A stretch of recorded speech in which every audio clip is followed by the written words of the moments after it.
Okay, so this video is about how to raid other channels on Twitch.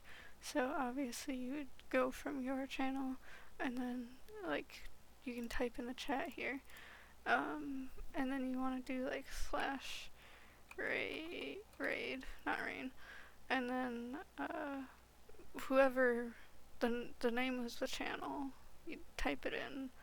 So let's say raid, like, I don't know, Markiplier.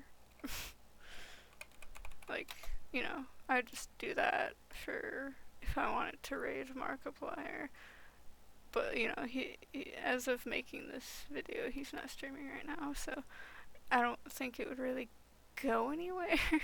So, you know, or, I don't know, I guess, Smite game, like, they're streaming pretty much constantly. There's like a few hours where they're not streaming, but you know, they're pretty much streaming like all the time, pretty much almost. So, you know, you could pretty much raid them whenever.